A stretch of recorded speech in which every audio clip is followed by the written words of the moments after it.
mas agora a gente tomou essa decisão de alocar, né, a maior parte do nosso caixa em Bitcoin. Comecei a estudar um pouco mais do que estava fazendo a strategy lá fora e foi o momento para mim que clicou ali e eu vi o próximo caminho ali do Melius, né? Enquanto companhia listada, né, a gente é o maior detentor de Bitcoin da América Latina, com cerca de 600 Bitcoin em tesouraria e com o foco de adicionar cada vez mais, né? Israel Salmen e Diego Collin, do Melius, vão te contar como essa empresa se tornou a maior investidora de Bitcoin da América Latina e a ação disparou 180%, se tornando a melhor performance da bolsa esse ano. Nós vamos lançar instrumentos de renda fixa ou renda variável que vai nos permitir comprar Bitcoin e, a partir daí, ganhar tudo que o Bitcoin tem para dar.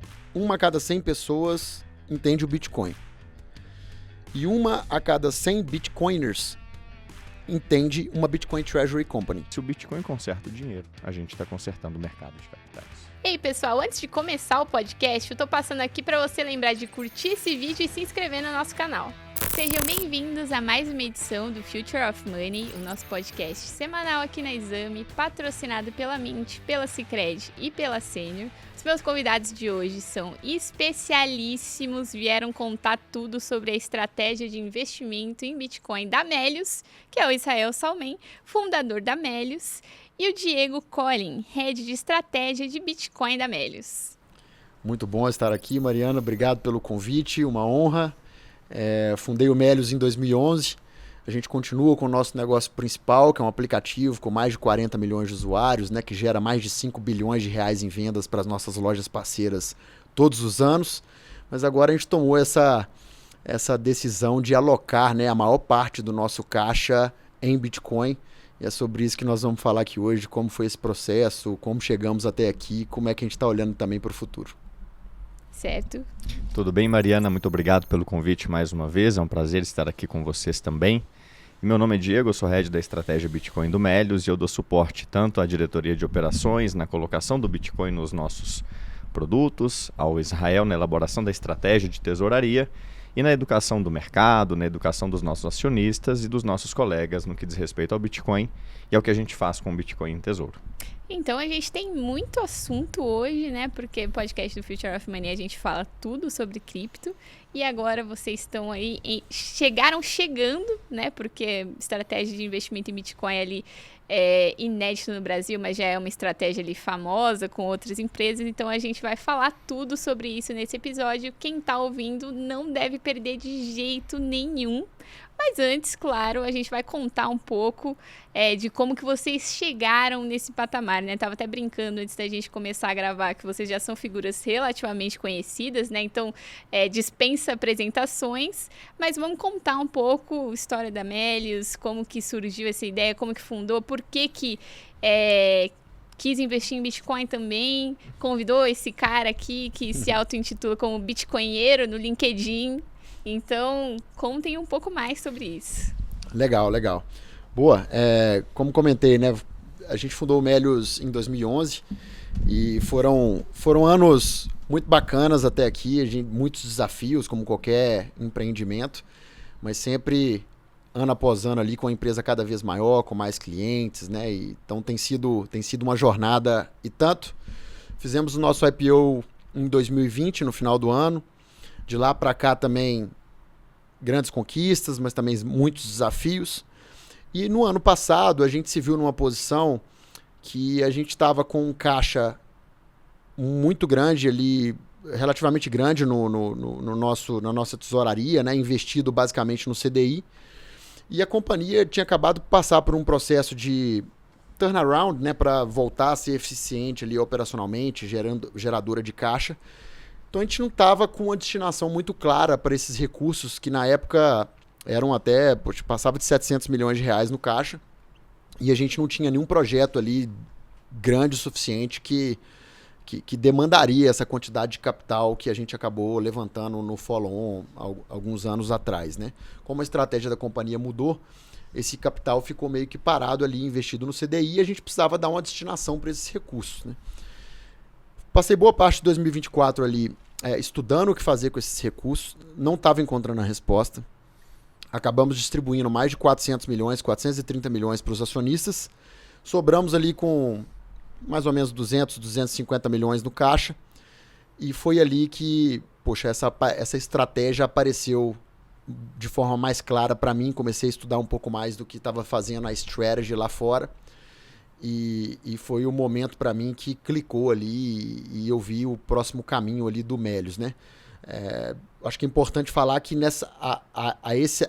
nesse momento eu já era um Bitcoiner, né? Eu já era um maximalista Bitcoin na física, então eu já estava envolvido com o Bitcoin e muito entusiasmado com o futuro do Bitcoin. Vamos lembrar aqui que foi em 2024 que os ETFs foram liberados nos Estados Unidos, que fez que trouxe uma dinâmica de preço ali para o Bitcoin muito boa. E o Trump também na iminência de ser eleito, né? E com toda uma agenda ali pró-cripto, né? Pró-Bitcoin. Isso deixando o Bitcoin nesse momento super, super interessante. E a strategy começou a aparecer cada vez mais, né? E a tomar os noticiários ali. Quando eu vi isso acontecer, né? Eu já até conhecia a strategy e o Michael Saylor há mais tempo, mas foi nesse momento que eu comecei a estudar de fato o que eles estavam fazendo. Porque até o início do ano passado eu ainda era o CEO do Melius, né? Eu larguei o cargo ao longo do ano, me tornei ali presidente do conselho, e como presidente do conselho eu tive mais tempo para estudar coisas que não eram relacionadas à operação de Melius em si. E meus olhos brilharam. Eu vi no Melius esse veículo perfeito ali para fazer a estratégia acontecer, porque para você se tornar uma Bitcoin Treasury Company, né, que é como a gente se denomina agora, você precisa ser listado, você precisa ter uma companhia pública. Então a gente já tinha o veículo, e mais do que isso a gente tinha uma companhia geradora de caixa, sem dívidas, e que nos ajudaria, de certa forma, a fazer essa estratégia acontecer, né? Porque parte dos recursos que a gente usa para comprar Bitcoin vem da geração de caixa da companhia em si. Então, chamamos uma assembleia, indo mais direto aqui ao ponto, chamamos uma assembleia para votar essa estratégia, pedir autorização dos nossos acionistas para a gente dar esse passo. E em maio, né, desse ano, de 2025, nós tivemos essa assembleia que basicamente foi a assembleia que a gente teve o maior quórum desde quando a gente fez o IPO. Não teve assembleia que teve quórum maior do que essa. Então, um sinal muito positivo, né? Mas mais positivo do que o quórum foi a votação dos presentes, que 99,3% dos presentes nessa reunião votaram a favor dessa nossa mudança de estratégia. E a partir de então a gente encarteirou ali uma quantidade bacana de Bitcoin. Fizemos também recentemente o nosso primeiro follow-on focado para levantar recursos para comprar mais Bitcoin. E o resumo da ópera é que hoje a gente é o maior detentor, enquanto companhia listada, né, a gente é o maior detentor de Bitcoin da América Latina, com cerca de 600 Bitcoin em tesouraria, e com o foco de adicionar cada vez mais, né? Então o nosso objetivo, o nosso foco maior agora é colocar mais Bitcoin ali na tesouraria, usando uma métrica, né, que a gente vai falar com certeza aqui hoje ao longo do nosso papo, que é o Bitcoin Yield, né, que é adicionar mais Bitcoin por ação. Então a gente pode até emitir ações e fazer follow-ons, mas a gente tem que fazer isso de uma forma que seja acretiva para o acionista final, que ele veja o número de Bitcoin que ele tem por ação sempre aumentar, né? Então estamos aí nessa jornada e vai ser muito bacana a gente falar um pouco mais aí e entrar em detalhes sobre essa estratégia hoje aí. Diego, conta pra gente então, primeiro, Bitcoinheiro desde quando, como foi parar na Melius, e pensou nessa estratégia. Com certeza você também conhece a strategy há mais tempo, né? Que acho que é assim, o role model aí de todas as empresas que estão investindo em Bitcoin agora. Então, conta, por que Bitcoinheiro desde quando e por que estratégia de investimento agora na Melius? Pô, Bitcoinheiro desde pequeno, né? Brincadeira. Bitcoinheiro desde 2020, 2021, eu sou da classe de 2020 e 2021, como a gente costuma dizer. E eu vou fazer o gancho com o que Israel acabou de comentar, que eu achei muito interessante desde o primeiro momento em que nós começamos a conversar no começo desse ano, que é o relacionamento do Melius com o dinheiro de verdade, com a proposta de entregar algo melhor para a sociedade, para o mercado, desde sempre, é intrínseco à companhia e à vontade dos fundadores, o Israel e o Ofli. Então a gente começou a ver alguns paralelos interessantes que vão muito além do nosso profético ticker na bolsa Cash 3, que eu acho extraordinário. Mas vai passa por querer dar dinheiro de verdade para os clientes que em 2011 só tinham programas de pontos com o que lidar. Tal como escrito no livro do Israel, quem é que quer uma batedeira? Né? As pessoas querem dinheiro de verdade. E muita gente diz que a Melius, ou o Melius, está entrando na fase Melius 2.0, onde ao invés de dar dinheiro de verdade para os clientes, vai agora colocar dinheiro de verdade na tesouraria para os seus investidores. Então eu, como bitcoinheiro, desde 2020, 2021, bitcoiner raiz, digamos assim, que tinha como Israel convertido a maior parte do patrimônio para o Bitcoin, vi no Melius muita genuinidade, muita honestidade na proposta agora no envolvimento com o Bitcoin. E eu me tornei um Bitcoiner por razões que eu digo hoje muito simples, por matemática simples, por razões óbvias, né? O Bitcoin ele representa uma oportunidade extraordinária para quem o analisa suficientemente bem, e a gente vai falar aqui um pouco do porquê que essa oportunidade é tão extraordinária e como que vamos aproveitá-la no balanço do Melius. Mas hoje no Melius, o que fazemos nessa área de tesouraria que nós inauguramos é basicamente, agora em mais detalhes, pensar em formas de colocar o Bitcoin nas nossas operações, extrair sinergias da nossa tesouraria em Bitcoin com os nossos produtos, elaborar instrumentos para o mercado financeiro de renda fixa ou renda variável que possa trazer para o nosso acionista o Bitcoin Yield, e a gente vai explicar o que isso significa, e educar todo o mercado, os nossos acionistas e os nossos colegas na oportunidade que é o Bitcoin e na oportunidade que é ser uma Treasury Company, né? E o que isso significa.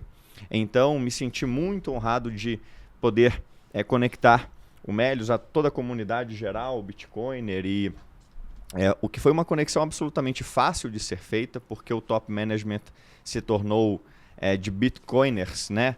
Muito inteligentes e de primeira linha. Então, a comunidade recebeu todos nós muito bem e tem nos abraçado nesse novo momento.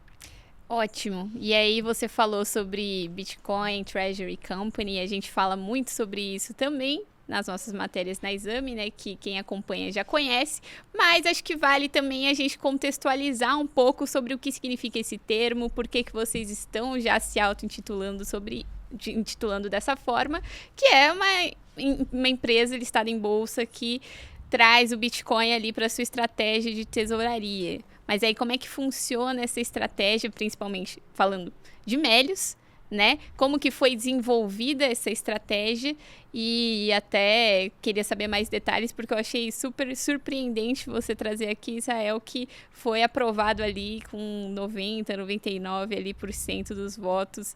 Então, como que vocês convenceram todo esse pessoal aí a acreditar no Bitcoin dessa forma? O que vocês enxergaram também de fundamento nessa tese e mais detalhes sobre a estratégia. Legal. Diego, você quer falar um pouco mais sobre o conceito da Bitcoin Treasury Company? Depois eu falo do processo de convencimento. Perfeito, vamos lá. Mariana, basicamente você pode ver o Melius hoje com 3 pernas, como um tripé. O primeiro pé desse tripé, todo mundo conhece, é um negócio de cashback do Melius. É um negócio tradicional do Melius, é um negócio que a gente chama de legado do Melius. É um negócio com o qual o Melius começou a sua trajetória. Então, nós vendemos 5 bilhões de dólares por ano, 3% das vendas online do Brasil passa por nós. Reais. De reais, eu falei de dólares? Caramba, eu já estou 5 anos adiantado. Então, nós acabamos de declarar o primeiro melhor trimestre da nossa história. Nunca batemos 100 milhões de receita em um primeiro trimestre como o batemos nesse primeiro. E esse negócio que acabou de fazer 66 milhões de EBITDA nos últimos 12 meses é uma das partes desse tripé. A segunda parte desse tripé, a segunda perna desse tripé, é a nossa tesouraria em Bitcoin, que, como o Israel já adiantou, já é a maior da América Latina, já são 600 Bitcoins em tesouraria. E a terceira parte do valuation do negócio é o que a gente chama, é o que dá o nome à Bitcoin Treasury Company. São as operações de tesouraria que a gente faz agora a partir do Bitcoin, onde, de forma simples, para vocês entenderem o modelo de negócio, nós vamos lançar instrumentos de renda fixa ou renda variável que vai nos permitir comprar Bitcoin e, a partir daí, ganhar tudo que o Bitcoin tem para dar. E a gente acredita que ele tem um futuro muito bom, muito bonito, um retorno muito bacana. E nesses instrumentos que a gente emitiu para comprá-lo, a gente vai pagar uma fração muito menor do que ele nos dá. Então a gente fica com a diferença. Na renda fixa que a gente emite, a gente paga um percentual em juros muito pequeno, às vezes zero. A gente enfrenta alguma diluição quando a gente emite instrumentos de renda variável, mas que no frigir dos ovos, o Bitcoin nos dá mais do que a gente paga nesses instrumentos, seja via juros, seja via diluição. E como o Bitcoin nos dá mais do que a gente paga, o nosso acionista ele vai ter um retorno que tende a ser, né, e aqui a gente não consegue fazer previsões sobre o futuro, mas ao explicar o modelo, a gente precisa explicar o racional. O retorno do nosso acionista, dos acionistas das Bitcoin Treasury Companies no geral, tende a ser e tem sido superior ao do próprio Bitcoin, não só porque eles vão ter o retorno dos 600 Bitcoins em tesouraria, mas também vão capturar os ganhos dos instrumentos de renda fixa ou renda variável emitidos, que nos dão o retorno do Bitcoin, mas nos custam muito menos do que isso. A gente fica com a diferença e o nosso acionista tem o retorno não só de um ETF de Bitcoin que tem 600 Bitcoins em tesouraria, mas também com o retorno das operações de tesouraria, que lançam securities, que lançam instrumentos que ganham mais do que pagam. Então, Bitcoin Treasury Companies securitizam o Bitcoin, basicamente, produzindo securities que envelopam o Bitcoin para variados públicos no mercado de capitais. Porque você deve saber, Mariana, por exemplo, que há públicos conservadores que precisam, até gostariam de investir o Bitcoin, farejam nele uma espécie de oportunidade, mas não podem lidar com a volatilidade, não gostariam de ter que lidar com aquelas barrigadas, com o downside. Eles gostariam de ter algumas salvaguardas, algumas proteções. E é por isso que a gente envelopa o Bitcoin para esse público mais conservador em instrumentos que prometem downside protection, o Bitcoin com menos volatilidade, talvez até com um pouco menos de retorno, mas com algumas salvaguardas. Então, ao público conservador, nós podemos emitir instrumentos de renda fixa, por exemplo. Há uma boa parte do público do mercado financeiro de capitais que é restrito. Não pode comprar nem Bitcoin, nem ETFs de Bitcoin, não pode se expor ao Bitcoin diretamente. E vê nos nossos instrumentos de renda fixa ou renda variável uma possibilidade de acessar o Bitcoin indiretamente. E aos arrojados, aqueles para quem nem o Bitcoin é suficiente e não basta, nós temos a nossa própria ação, por exemplo, que é uma forma, a grosso modo, de se alavancar no Bitcoin de forma simples, ou como o mercado costuma dizer, uma forma de investidores não sofisticados obterem uma exposição muito sofisticada ao Bitcoin alavancado. Então, os investidores conservadores acabam deixando um dinheiro na mesa para ter acesso ao Bitcoin com salvaguardas e proteções, dinheiro na mesa que é capturado pelo acionista e o comprador das nossas ações. Os conservadores remuneram os arrojados e os restritos compram de tudo. Então, como Bitcoin Treasury Companies, nós atendemos a todo o espectro de risco do mercado, de conservadores a arrojados, passando pelos restritos. E todo esse modelo de negócio é pautado, é lógico, na oportunidade enorme que significa o Bitcoin. Israel? Boa, falando sobre o processo de convencimento, né, da nossa base de acionistas. Não, até vou te interromper, porque até eu me senti mais convencida agora depois do que ele falou. Não que eu já não fosse. Nosso educador é... Foi bom, foi bom. É bom o serviço. Sabe o que faz, sabe o que fala. Mas falando do processo de convencimento da base, um dos motivos, por exemplo, da gente ter, enfim, convidado o Diego a fazer parte dessa trajetória é justamente essa capacidade que ele tem de falar sobre o Bitcoin, de explicar o Bitcoin, de educar sobre o Bitcoin. E agora de educar sobre Bitcoin Treasury Companies, né? Então esse é um trabalho essencial, porque uma coisa que eu escutei do Diego, enfim, já vi isso também falado no mercado em outros locais que eu concordo muito, é que 1 a cada 100 pessoas entende o Bitcoin. E 1 a cada 100 Bitcoiners entende uma Bitcoin Treasury Company. Então é tudo muito complexo, é tudo muito novo. E esse trabalho educacional, ele é essencial. É por isso que a gente aceitou o seu convite de estar aqui.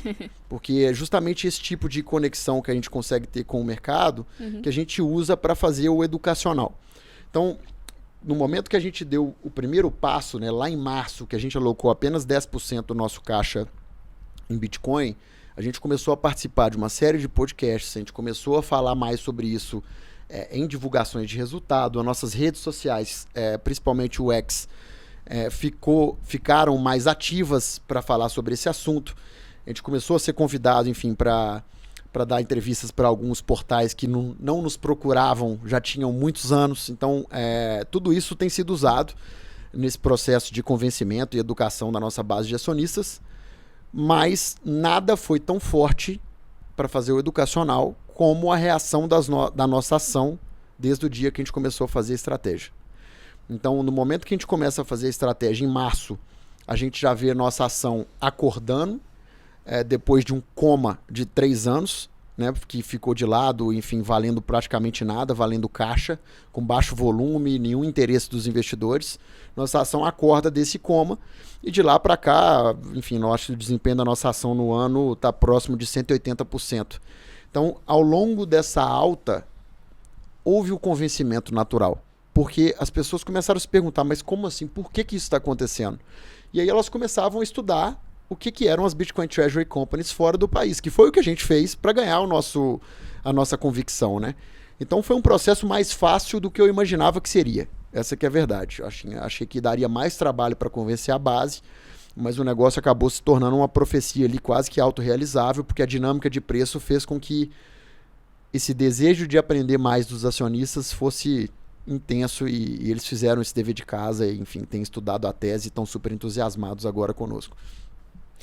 E justamente, acho que era isso que eu ia perguntar, porque de fato a ação de vocês teve ali uma performance muito boa, mas quando a gente traz ali Bitcoin para uma estratégia de tesouraria, querendo ou não, a ação de vocês vai passar a oferecer justamente uma exposição indireta ao Bitcoin e à volatilidade do Bitcoin. Então, como que vocês pretendem lidar com isso? Porque da mesma forma que subiu, se acontecer, lógico, a gente não está vivendo esse momento, a gente está vivendo um momento muito bom para o Bitcoin, mas já teve ali momentos passados que o Bitcoin caiu para $15 mil e Sim. tudo mais. Então, como é que vocês se planejam para isso? Eu acho que isso também faz parte do educacional. No momento que você educa sobre o Bitcoin, você educa sobre a volatilidade do Bitcoin. E é isso que a gente tem procurado fazer. E no nosso formulário de referência, que teve que ser amplamente reformulado, a gente adicionou uma série de riscos lá que não existiam lá ainda. Como esse que você comentou. Então, sim, a gente tenta educar a nossa base de que o Bitcoin passa por altos e baixos e tem sido assim ao longo dos últimos anos. Ao mesmo tempo, a demanda pelo Bitcoin tem aprimorado ao longo do tempo. Hoje em dia, a gente vê uma demanda institucional que não existia antes. Então, eu sempre me pergunto, e eu estou curioso para ver como serão os próximos bear markets, né, os próximos mercados de baixa, porque a demanda mudou. Então, se mudou a demanda, o tipo de demanda, eu acredito que o mercado de baixa vai ser diferente. A gente não sabe com que intensidade que ele vai vir, quanto tempo que ele pode durar. Não acho que teremos invernos como tivemos em outros anos de cripto ou de Bitcoin, justamente por conta dessa mudança na demanda. Mas eu acho que é isso, tem que ser transparente. No curto prazo tudo pode acontecer, no longo prazo, como o Diego já mencionou algumas vezes aqui hoje, a gente acha que o futuro do Bitcoin é extraordinário e a gente está comprando exatamente isso. Diego, tem alguma coisa a acrescentar?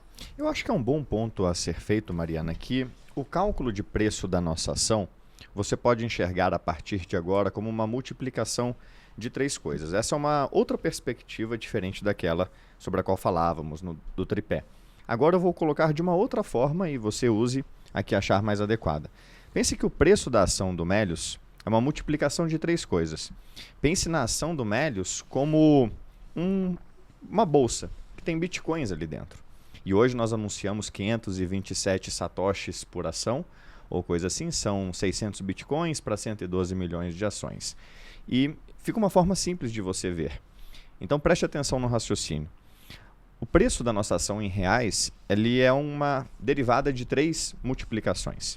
O preço do Bitcoin, a quantidade de Bitcoins por ação e o múltiplo que o mercado nos dá. Quantas vezes mais a nossa companhia deveria valer além dos Bitcoins.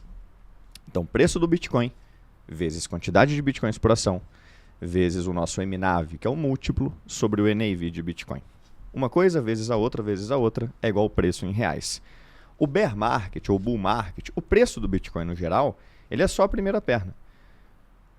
Para você chegar no preço em reais, você precisa multiplicar pela quantidade de Bitcoins em ação, e você, que é basicamente derivado da nossa capacidade como gestores de monetizar o Bitcoin ao lançar aqueles instrumentos de renda fixa e renda variável, e o MNAV, que é o múltiplo de quantas vezes mais a nossa ação deveria valer sobre o que temos de Bitcoin, é um múltiplo determinado pelo mercado. Então nós conseguimos determinar a perna do meio, o mercado determina a última perna, e o preço do Bitcoin é só parte da equação. Então a provocação que a gente faz para os investidores é: como deveria se comportar o preço da nossa ação em reais se o preço do Bitcoin cai 50%, que seja, mas a quantidade de Bitcoins por ação sobe 4 vezes? Quando você, em uma multiplicação, reduz 50% um parâmetro, mas multiplica por 4 outro, o número final em reais vai dar alguma coisa. Não necessariamente o preço das ações das Bitcoin Treasury Companies deve seguir de forma tão violenta quanto o próprio Bitcoin as quedas, porque elas têm esse fator amortizador, digamos assim, que pode compensar a queda do Bitcoin, do preço do Bitcoin de um lado, tendo mais Bitcoins por ação. A gente ainda não enfrentou nenhum bear market extraordinário desde que as Treasury Companies começaram como um fenômeno. Mas a gente viu o Bitcoin andando de lado e Treasury Companies multiplicando por 100, porque multiplicaram por 30 vezes a quantidade de Bitcoins por ação. Então, se ele anda de lado, as companhias multiplicam por 30 vezes a quantidade de Bitcoins por ação e o preço em reais multiplica por 100, como que acontece quando o Bitcoin, ao invés de andar de lado, cai? Então ainda vai ser um exercício a ser descoberto, e eu digo isso para a gente fugir do óbvio e não deixar ninguém deixando dinheiro na mesa, achando que porque a nossa ação vai performar 150% do Bitcoin no bull, vai cair 200% no bear. Porque quando você faz essa conta simples de guardanapo, você está desconsiderando a perna fundamental da estratégia, que é a geração de Bitcoins por ação. E o fato de que o preço em reais da nossa ação não é só derivado do preço do Bitcoin, mas da quantidade de Bitcoins por ação. E uma coisa pode meio que compensar a outra. E apesar de ser difícil fazer previsões, em especial sobre o futuro, há um bom motivo para crer que Bitcoin Treasury Companies têm ferramentas para lidar com bear que o próprio Bitcoin não tem, pelo Bitcoin não ter yield. Até pouco tempo atrás, tem uma companhia japonesa, né, que a gente admira, que tem feito a estratégia e se destacado. Se eu não me engano, o Bitcoin ficou de lado ali durante uns 6 meses. E nesses 6 meses, a ação dessa companhia multiplicou por 5. E o total de Bitcoin que ela tem também multiplicou algumas vezes, né? Eu acho que isso ilustra exatamente o que você está falando, né? O Bitcoin não andou, não subiu o Bitcoin, mas a ação da empresa subiu porque ela teve uma capacidade de adicionar mais Bitcoin por ação para o acionista durante esse período, né? E eu tenho mais uma dúvida também, que eu não quero que vocês respondam com fundamentos do Bitcoin, porque a gente vai falar sobre isso já já, né? Acho que nosso bitcoinheiro aqui já falou muito sobre oportunidades do Bitcoin e a gente também fala muito sobre isso no nosso podcast, então vamos falar já já. Mas falou uma coisa interessante, que é justamente sobre essa multiplicação ali do número de Bitcoins em tesouraria. E aí a gente vê empresas como a Strategy, você entra lá no Bitcoin Treasuries, o número é surpreendente, eu não vou nem saber de cabeça aqui, mas é muito grande. Exatamente.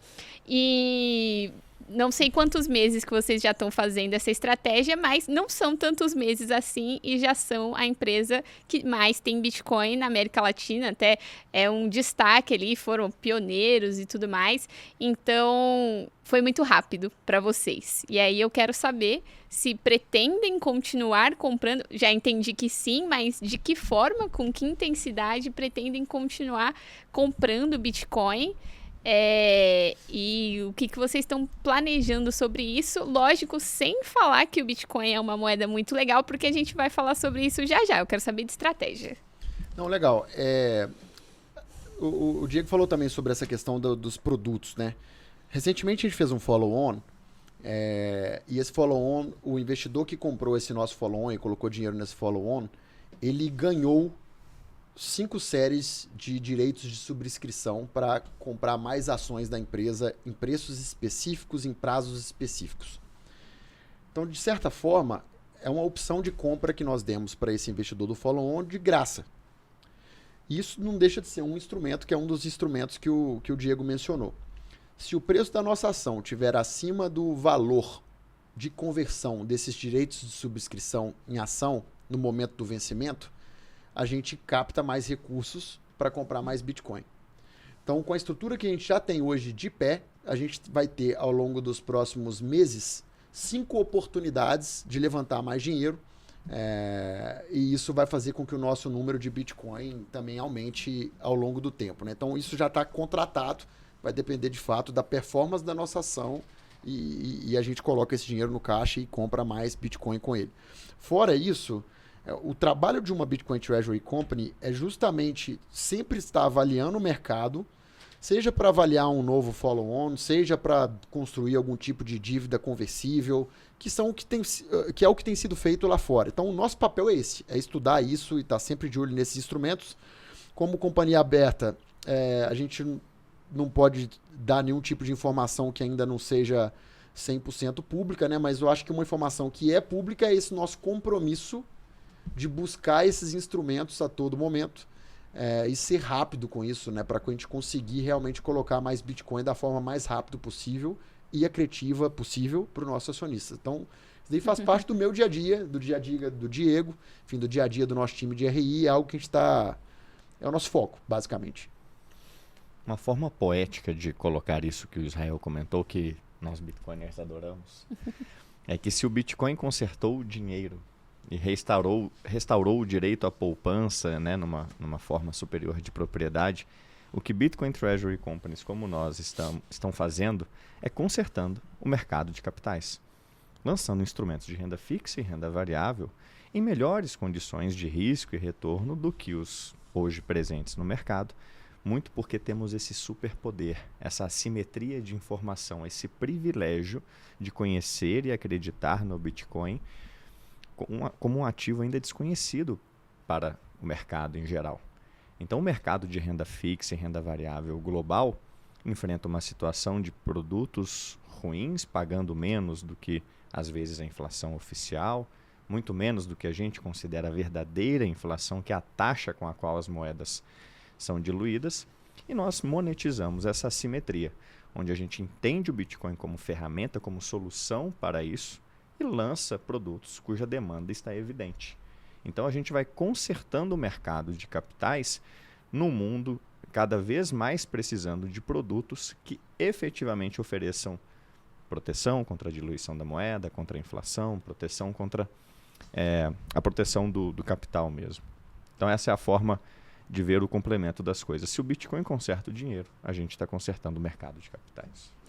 Ótimo que você falou sobre Bitcoin consertar o dinheiro e tudo mais, e eu tô achando muito interessante esse papo, porque a gente está focando em Bitcoin, e aí justamente não posso deixar de perguntar para vocês o que tem no Bitcoin que chamou a atenção, né? Porque você mesmo comentou, não lembro qual que era o investimento de renda fixa que vocês tinham o dinheiro lá e não estava sendo interessante. E aí o Bitcoin, então, se tornou ali uma alternativa, que é justamente, acho que, a proposta, né? A proposta sempre foi ser uma alternativa ao sistema tradicional, agora está cada vez mais inserido no sistema tradicional. Acho que vocês até são um exemplo disso, mas... quais são os fundamentos do Bitcoin que chamaram tanto a atenção? Você até comentou que já investia em Bitcoin antes, esse aqui não preciso nem perguntar, né? Então, e agora trazendo isso para uma estratégia de tesouraria. Então, eu quero saber quais os motivos, o que o Bitcoin tem de tão interessante. Legal, eu primeiro vou falar na nossa dor, depois você pode entrar aí falando tudo de bonito que você sabe falar sobre Bitcoin, mas qual que era a dor que nos trouxe até aqui, né, que nos fez olhar para o Bitcoin como olhamos hoje. A gente tinha lá 250 milhões no caixa que eu mencionei, esse caixa estava investido no CDI, o CDI que na nossa visão não entrega um retorno suficiente acima da inflação. Inflação para nós está mais próximo de ser a expansão da base monetária do que o índice do IBGE. Então a gente olhava para o nosso investimento e a gente enxergava ele como uma perda fixa e não uma renda fixa. E além disso, para piorar a situação, a gente é uma companhia no lucro real, listada em bolsa, e a gente paga 34% sobre o lucro. E esse lucro inclui não somente o lucro advindo das operações, mas o lucro também dos investimentos financeiros feitos no CDI. Então a gente paga 34% sobre um CDI que, enfim, isso daí já fazia o nosso investimento render menos do que 70% do CDI. Então o dinheiro que a gente tinha parado no caixa, ele estava desaparecendo com o tempo. Ele estava sumindo. Ele estava perdendo para a inflação, ele estava perdendo por conta desse imposto que a gente tinha que pagar, que fazia ele cair cada vez mais. E foi justamente nesse momento que eu comecei a estudar tudo que a gente tinha de opções e vi no Bitcoin, assim como eu já tinha visto na física, que ele poderia ser também uma solução para a empresa, né? Para a instituição Melius. Olha, a gente ficou na dúvida entre o Bitcoin e a segunda melhor, né? Qual que é a segunda melhor? Você sabe qual que é a segunda melhor cripto? A segunda, bom, vou dar a minha opinião aqui formada em dados, né? Que seria a Ethereum, que está aí atrás de vocês, inclusive, dividindo o espaço aqui com o Bitcoin no nosso cenário. Se eu soubesse disso antes, acho que eu tinha ficado um pouco mais para lá. A verdade, Mariana, é que isso é uma brincadeira que nós fazemos entre nós, entre a diretoria do Melius, entre os Bitcoiners, que não há segunda melhor. There is only one crypto asset. Mas eu vou reduzir e resumir aqui para você o motivo de sermos Bitcoin only. E a verdade é que a gente entende o Bitcoin como a única criptomoeda. Todos os outros criptoativos concorrem por funções menos importantes do que a de dinheiro. Até porque dinheiro, ao longo da história da humanidade, temos 5.000 anos de história documentada, nos dá motivos suficientes para crer que dinheiro tende a 1. Né? E historicamente sempre foi assim com o ouro. Né? O ouro que foi sempre eleito o vencedor na corrida das commodities como o dinheiro, a poupança, o veículo de preservação de valor de sociedades, às vezes, Mariana, que nem se conheciam. Nunca conversaram entre si, nunca trocaram figurinhas, viveram milhares de anos à parte na história e ainda assim elegeram o ouro através do livre mercado, do livre-arbítrio entre as pessoas. Então, dinheiro tende a 1 numa dinâmica onde o vencedor da corrida, por ser o dinheiro, por ser a poupança, leva tudo. E o melhor dinheiro vence. Então, quando o assunto é poupança e dinheiro, muito diferente de quando o assunto é investimento ou empréstimo, não é o seu papel diversificar. Países que diversificaram a poupança entre ouro e prata perderam para aqueles que pouparam somente em ouro. Aliás, esse é um dos motivos da China ter tido o século perdido, ter escolhido o dinheiro errado. E a poupança na prata os atrasou cerca de 100 anos, um século de vergonha, por conta do não entendimento de como o dinheiro funciona. Então, nessa dinâmica onde o dinheiro tende a 1 e o melhor dinheiro vence, o vencedor leva tudo, tudo o que você tem que fazer é escolher o cavalo campeão. E o cavalo vai se eleger campeão pela própria escolha do livre mercado e escolha dos seus participantes.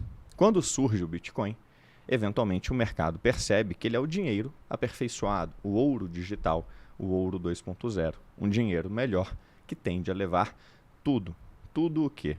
Tudo no mundo que é atrelado ou deveria ter sido direcionado para a poupança e preservação de valor.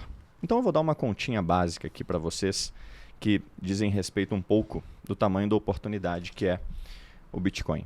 Então no mundo, hoje nós temos 900 trilhões de dólares de ativos, entre imóveis, títulos de dívida, ações, moedas, obras de arte e tudo mais. Desses 900 trilhões, o Bitcoin é 2,5 trilhões. Acabou de passar a Amazon. O ouro, em perspectiva, vale 20 ou 25, 10 vezes mais do que o próprio Bitcoin. Mas nós entendemos, Mariana, que muito desses 900 trilhões de dólares, muitos dos 300 trilhões de dólares em dívida, 300 trilhões de dólares em imóveis, 300 trilhões de dólares em equities, estão investidos em dívida, equities e imóveis pelo motivo da preservação de valor. Porque quando o mundo resolve desmonetizar o ouro, tirar o ouro como lastro, viver no padrão fiduciário, que a partir de então passa a derreter o seu poder de compra, coloca na sua moeda uma meta de inflação, uma meta de empobrecimento, as pessoas são obrigadas, e aí eu vou conversar com você que poupou em imóveis a vida inteira, poupou comprando S&P 500, poupou emprestando para governos. Poupar investindo, poupar emprestando é uma anomalia do dinheiro ruim. Roubaram o seu direito de poupar em propriedade, poupar em dinheiro de verdade. Reserva de valor deveria ser uma das funções do dinheiro. Mas como você não sabe mais o que é isso, porque adoeceram o seu dinheiro, você passou a poupar em alternativas muito piores, imobilizadas e líquidas, com riscos idiosincráticos, como são os imóveis, passando a correr risco de crédito nos empréstimos e riscos operacionais e de toda sorte nos equities.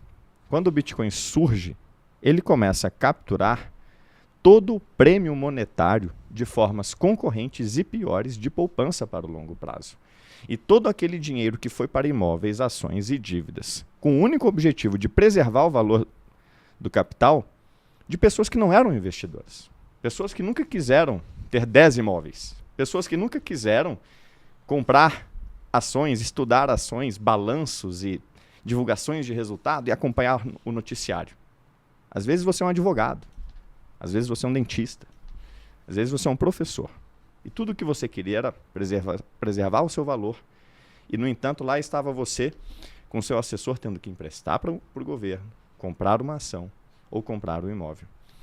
Você descobre o Bitcoin e passa, eventualmente, a poupar um pouco nele, ou um pouco mais nele. E como sociedade, descobrindo um dinheiro muito superior, ele vai capturando esse prêmio monetário dessas formas concorrentes e piores de poupança. E o tamanho desse prêmio monetário, a gente imagina que pode ser qualquer coisa entre 20% e 50% do todo.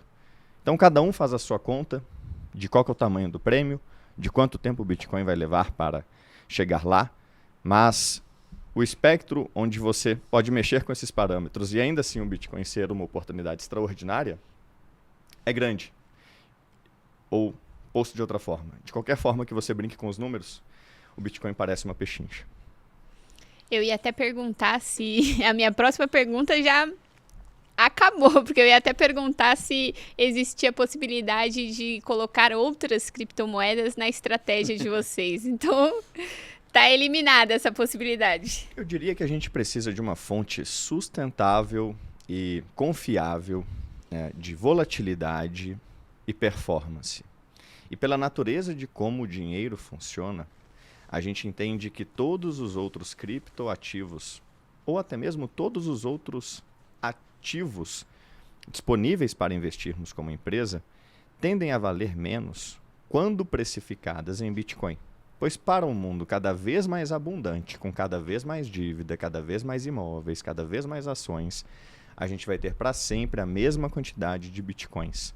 E o Bitcoin tende, por isso, numa simples aplicação da lei da oferta e da demanda universal para a formação de preços, a valer mais imóveis, mais ações, mais criptoativos. Há uma frase no mundo bitcoiner que é: no mundo da moeda fiduciária, do real e do dólar, os amigos do rei, os banqueiros centrais, os bancos, os grandes empresários, podem imprimir dinheiro e expandir a base monetária em nosso detrimento. No mundo cripto, qualquer um pode imprimir a sua própria moeda, enquanto que no Bitcoin ninguém pode imprimir mais Bitcoins. Então ele equaliza o playing field e coloca todo mundo sob regras imutáveis, incapazes de serem manipuladas por quem quer que seja.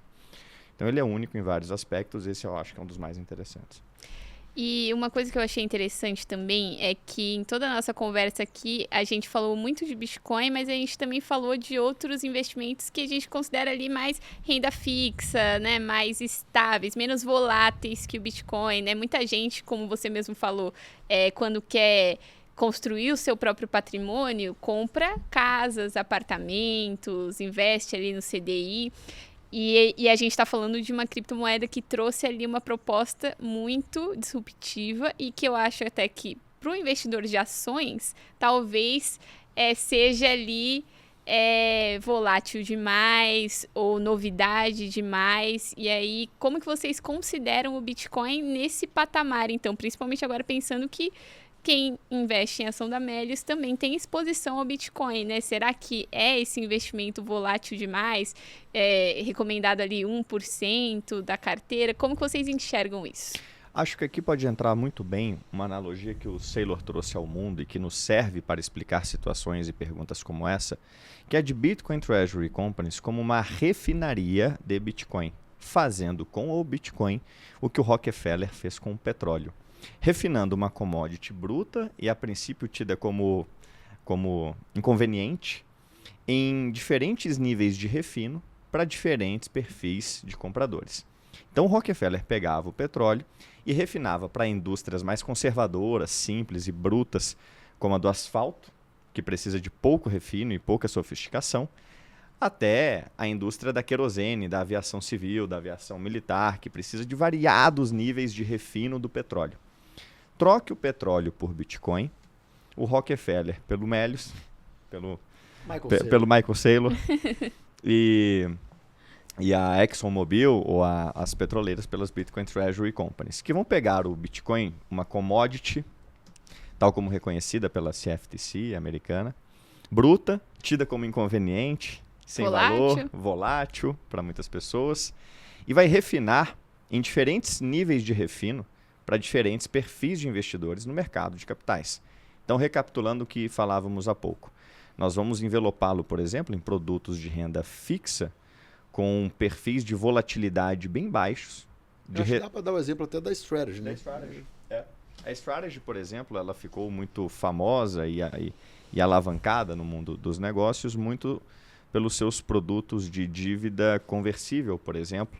Mais recentemente, alguns outros de renda fixa, mas essas dívidas conversíveis, onde ela pagava 0% de juros, com a possibilidade do comprador da dívida converter a dívida em ações no futuro, foi um exemplo muito claro de como que você pode envelopar o Bitcoin num produto de renda fixa para um público mais conservador, que requer essas proteções, essas salvaguardas, mesmo que receba menos, né, porque ele é satisfeito com muito menos do que o Bitcoin dá, ele nem poderia absorver tudo que o Bitcoin tem para dar, tanto quanto a própria Strategy, o próprio Michael Saylor, também acabam oferecendo produtos no mercado que vão muito além, que performam 2 vezes melhor do que o próprio Bitcoin, que é a própria ação da Strategy ou as opções das ações da Strategy, dessa companhia do Saylor.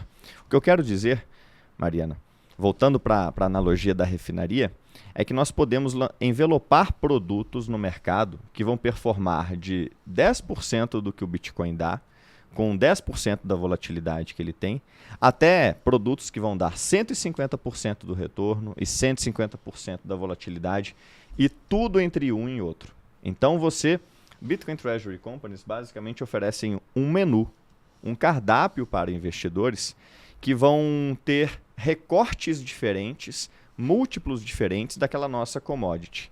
E assim como a indústria petrolífera tem lá o cliente conservador do asfalto, as Treasury Companies têm o cliente conservador dos instrumentos de renda fixa.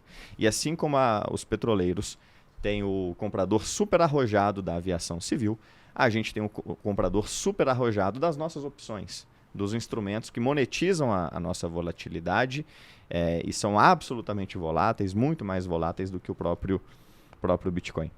E eu também tenho uma outra dúvida, a gente falou muito sobre o case da Strategy, eu vou usar ele como exemplo de novo, porque, sejamos sinceros, a Strategy virou uma empresa de Bitcoin. Ninguém mais pensa muito sobre qual que é o modelo de negócios deles, né?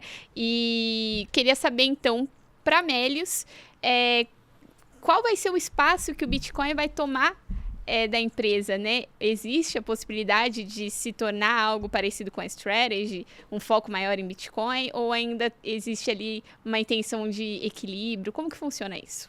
Legal. Eu acho que o sucesso dessa estratégia é a gente conseguir colocar mais Bitcoin na tesouraria e aumentar o número de Bitcoin por ação. Pode chegar no momento que a gente vai fazer isso tão bem, né, que a gente venha a fazer isso tão bem, que a nossa operação fique pequena perto do todo. E aqui eu estou falando de curto prazo. No entanto, eu acho que a gente tem uma diferença para a Strategy, que a Strategy ela é um player B2B, né? Ela vende, enfim, produtos de dados e AI para outras companhias, enquanto o Melius é um produto B2C, né? Um aplicativo que tem 40 milhões de usuários, que cadastra 50 mil novos usuários todos os dias ali nesse ecossistema, que além de ter os produtos de shopping, né? De compras nas lojas online ou físicas, também tem oferta de serviços financeiros, cartão de crédito, conta digital e outras funcionalidades. Então o Melius pode se beneficiar de uma tesouraria Bitcoin no longo prazo.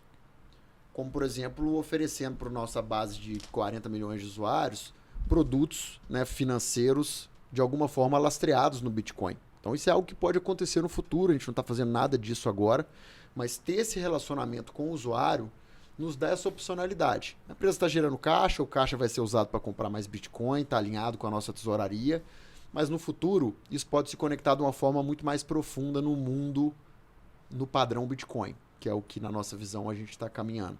Então, diferente da Strategy, né, que de fato encostou o negócio dela ali, não tem link com a tesouraria, a gente entende que esse link ele é uma possibilidade real de acontecer no futuro aqui. Mas no curto prazo, de novo, o foco é aumentar a quantidade de Bitcoin. E tomara que a gente chegue nesse lugar onde que o nosso business antigo fique pequeno demais perto da tesouraria. Eu acho que vai ser o momento que nós vamos falar assim, deu certo. Vocês vão falar que deu certo quando a gente entrar no Bitcoin Treasuries e o nomezinho estiver lá em cima, é isso então? Eu acho que estar entre as top 50 ali no Bitcoin Treasuries já é um motivo de celebração, né? A gente começou tem pouquíssimo tempo. A gente está à frente ali do Mercado Livre, né? Que é um gigante na América Latina, como o maior detetor de Bitcoin, também é um outro motivo de celebração. Mas eu acho que a gente está só no começo, né? A gente tem 600, né? A Strategy tem 600 mil. Os top 10 ali eu acho que vão ter pelo menos mais de 10 mil Bitcoin cada um. Então a gente tem muito o que fazer, tem muito para remar, tem muito para aprender. O Diego falou muito de instrumentos, né, de renda fixa e variável que empresas como a Strategy já emitem lá fora. A gente ainda está engatinhando nisso tudo, né? A gente fez o follow-on, a gente deu alguns direitos de subscrição. A gente já tem um mercado de opções com algum nível de liquidez que permite que os nossos investidores também monetizem essa volatilidade da nossa ação. Mas ainda é tudo muito novo, está tudo começando, a gente tem muito trabalho pela frente. Mas se eu fosse olhar para trás, de março para cá, eu diria que a gente está fazendo, tudo que a gente se propôs a fazer e está num caminho ali muito bacana. Sim, com certeza. E quando a gente fala de Bitcoin Treasury Companies, a gente precisa falar que existem algumas pessoas que compram as ações dessas empresas justamente por conta da exposição ao Bitcoin, né? E a gente não tem só vocês fazendo isso, a gente falou muito da Strategy aqui, a gente tem Metaplanet, né, que é aquela japonesa, e várias outras que estão ali pelo menos pensando ali em desenvolver estratégias parecidas e tudo mais. Acaba representando ali uma concorrência ou na idealização de vocês querem mesmo que todo mundo tenha esse tipo de estratégia? Quanto mais pessoas e empresas apoiando o Bitcoin, melhor para o Bitcoin. E se é melhor para o Bitcoin, é melhor para uma empresa que tem todas as suas reservas, ou praticamente todas, a maior parte das reservas em Bitcoin, né? Então, quanto mais, melhor. Uma outra coisa que eu abri o celular aqui para ver direitinho, mas estava lendo uma notícia hoje que fundos de previdência, né, eles não podem mais investir em cripto diretamente. Isso inclui ETFs. Mas eles poderiam, eventualmente, investir numa empresa listada em bolsa que acontece de ter boa parte das suas reservas da tesouraria em Bitcoin. Que coincidência, né? Então, assim, essa é mais uma forma de nos posicionar, né? Às vezes a gente vai trazer para o nosso cap table ali, né? Para a nossa base de acionistas, não somente o investidor de retail, não somente aquele investidor que está buscando um yield de renda fixa, mas utilizando a volatilidade ali das nossas ações, não somente o investidor que comprou no follow-on, alguns fundos de investimento grandes aqui do Brasil e de fora, mas também esse tipo de fundo que quer algum tipo de exposição e não consegue ter isso em lugar nenhum, que não seja numa ação de uma empresa listada que tenha Bitcoin, né, no balanço. Então, é tudo novo, está tudo acontecendo, a gente está tentando entender aonde que a gente se posiciona melhor e que tipo de onda que a gente consegue surfar melhor. quais acionistas que a gente consegue trazer para a nossa base. Mas, de novo, apesar de pouco tempo, acho que já deu para colher alguns bons frutos aí nessa jornada nova. Porque o preço multiplicou por 2, mas a nossa liquidez em bolsa multiplicou por 20. E já negociamos hoje em volumes que nos capacitariam para a entrada no Ibovespa, por exemplo.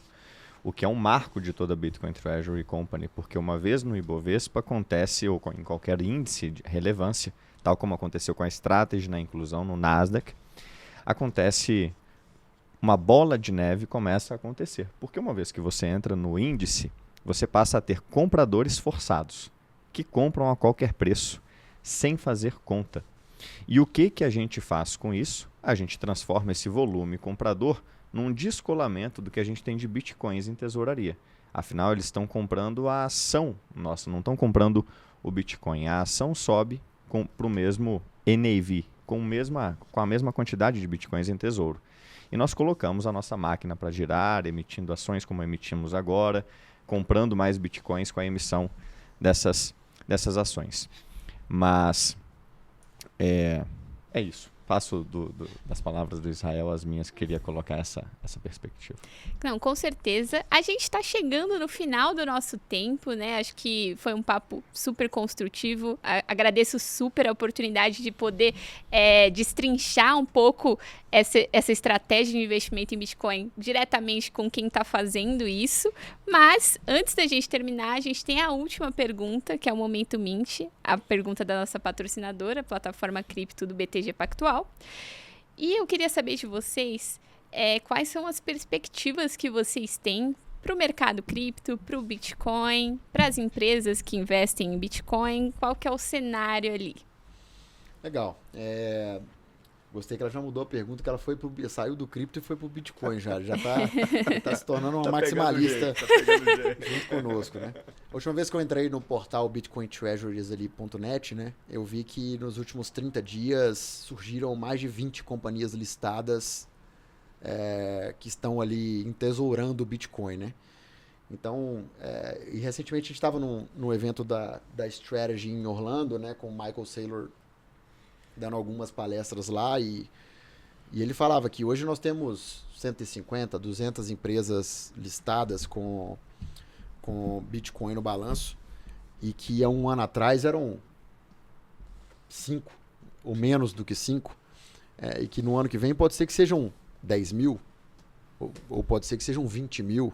Então tá tudo evoluindo muito rápido, né? E é um negócio que leva tempo para acontecer, né? Nós demoramos quase que 6 meses para a gente conseguir passar por todo o trâmite burocrático de conselho de administração e assembleia, aprovação de acionistas.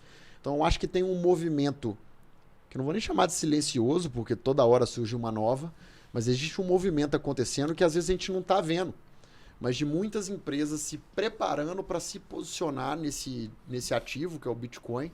E eu acho que isso faz do Bitcoin realmente essa beleza, né, que a gente vê nele, e todo essa captura de preço extraordinária que nós estamos vendo aí nos últimos dias, né, o Bitcoin batendo máximas atrás de máximas. Isso tem uma explicação, tem uma demanda nova surgindo, uma demanda de longo prazo surgindo. Essas companhias, né, pelo menos as Bitcoin Treasuries que compram para não vender nunca, porque o melhor dinheiro é o Bitcoin, portanto, por que vender, trocar por um dinheiro ruim? Então é uma demanda muito diferente da demanda varejo que existia nos últimos bear markets, né? Onde tinha muito investidor de varejo que, poxa, já subiu demais. Acho que agora é a hora de vender, principalmente porque quebrou uma corretora, vamos vender agora e está tudo certo. Acho que tem uma demanda nova, mais qualificada chegando, e isso é muito animador assim, para o futuro do Bitcoin. É muito legal porque eu converso com alguns amigos da escola tradicional e eles me dizem assim: você sabe por que o Bitcoin está subindo do nada? E eu me pergunto, né, onde estavam com esse fluxo de notícia dos últimos 12 meses absolutamente bullish? E para quem pode ter ouvido Israel e pensado, mas caramba, então 150 concorrentes surgiram nos últimos 12 meses, como é que isso pode ser uma notícia boa, né? Eu vou te colocar a seguinte perspectiva. Qual que é o tamanho do mercado que essas companhias estão atacando? Qual que é o tamanho da piscina onde 150 pessoas pularam nos últimos 12 meses? Da piscina de dinheiro. que estamos disputando e o tamanho da piscina que estamos disputando, o tamanho do nosso mercado comprador dos nossos produtos, de novo, é de 330 trilhões de dólares de dívida no mundo, em condições terríveis de risco e retorno, pagando juros baixíssimos, com riscos de crédito altíssimos, enquanto temos um ativo como o Bitcoin, que com uma segura margem de segurança, uma razoável margem de segurança, vai nos dar retorno suficiente para lançar produtos muito melhores. Então, nós somos top 50, a empresa top 50 no mundo atacando um mercado de mais de 300 trilhões de dólares. Né? E alguns dos nossos concorrentes têm o objetivo explícito de capturar, cada um deles, 1% desses 300 trilhões de dólares. Ou seja, lançar 3 trilhões de dólares de dívida, cada um, para converter no Bitcoin e capturar o spread entre o retorno que o Bitcoin dá e o que eles pagam nesses instrumentos. Então ainda é só o começo, 150 players para esse mercado endereçável não é nada. Nós somos os únicos no Brasil e na América Latina que se atentaram para isso. E para concluir com qual que é o destino, o endgame disso daqui, para a gente envelopar o episódio que está extraordinário, eu daria continuidade à fala do Israel e deixaria vocês com essa analogia, digamos assim. Bitcoin Treasury Companies, no longo prazo, tendem a ser as FAANGs do dinheiro.